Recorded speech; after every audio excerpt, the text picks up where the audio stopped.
कि मैं एक यंग हूँ और मैं प्रेजेंट टाइम में मैं एक नया विचार धाराओं के साथ उपस्थित हुआ हूँ। मेरा तो जो एक अनुभव है छोटा सा है, उसमें सिर्फ इतना ही कहना चाहता हूँ कि हम सब कुछ सीखते हैं। और सबसे ज़्यादा मेरा मूल्यांकन और अनुभव मैंने किया कि पढ़ा रहा हूँ, चूँकि इस आधार पर ये अनुमान लगाया कि सबसे ज़्यादा काम करने की ज़रूरत है हम सबको। वो कौन समाज में कौन समाज हो गया, भूमिया समाज हो गया, थोड़ा बहुत कुछ हद तक एसटी कोटे में गौड़ समाज जो है थोड़ा बहुत उठ गया है। उसके अलावा ये जो जाति हैं इस पे बहुत विचार करने की ज़रूरत है और इस पे काम करने की ज़रूरत है। मेरे यहाँ काफ़ी सारे बच्चे ऐसे आते हैं पढ़ने जो कुछ भी नहीं जानते हैं, उनको पढ़ाना पड़ता है, बताना पड़ता है, उनका माइंड डाइवर्सन करना पड़ता है। यहाँ तक कि मुझे कभी कभी आर्थिक स्थिति से उनको सहयोग करना पड़ता है, कभी कभी मुझे उनके लिए बुक उपलब्ध करवाना पड़ता है।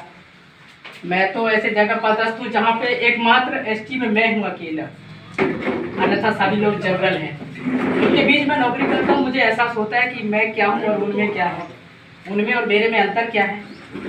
जब मैं देखता हूँ कि मैं चूँकि इतना मेहनत करने के बाद उनके बीच में आज उपस्थित हुआ और नौकरी कर रहा हूँ, जो समस्याओं का सामना मैं कर रहा हूँ और जब मैं अपनी तुलना उन बच्चों से करता हूँ जिनको मैं पढ़ा रहा हूँ, तो महसूस होता है कि हमारा समाज का भविष्य अंधकार में।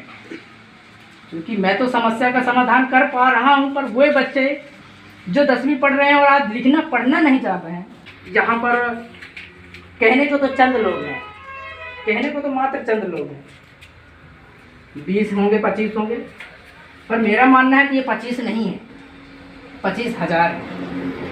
ये 25,000 थोड़ा सा भी अगर एक कदम भी अगर आगे बढ़ाएंगे अपने समाज के लिए, तो 25,000 से 25 लाख बनेंगे। मेरा अनुमान कहता है। मैं भी जब मेरे माता पिता जब बचपन में खो गए थे, तो मैं अपने दम पे पढ़ना लिखना चालू किया।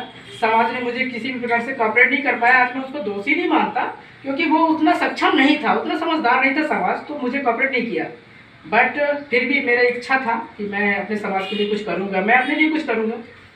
आगे आया और मुझे अच्छी से याद है, जैसे कि सर को याद था कि किस वजह से वो यहाँ तक आए। तो मुझे भी अच्छे से याद है कि जब मैं 11वीं 12वीं पढ़ रहा था, तो मेरे पास फीस देने के लिए पैसा नहीं था। तो उस वक्त माननीय मेरे एक करण सिंह टेकाम सर थे, उन्होंने मेरी फीस भरी और मुझे थोड़ा सा छूट दिया कि आप पढ़ें, अच्छा पढ़ें और आप में क्वालिटी है, आप आगे जाएंगे। उन्होंने सिर्फ मुझे एक अकेले को सपोर्ट किया।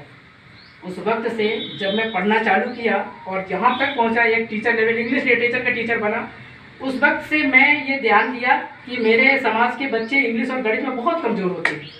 मैंने उन पर काम करना चालू किया इस उद्देश्य से कि मैं जिन समस्याओं से सामना किया, आज मेरे आने वाली पीढ़ी उस समस्या का समाधान निकाले, उससे लड़ने की क्षमता रखे, कमज़ोर न बन पाए।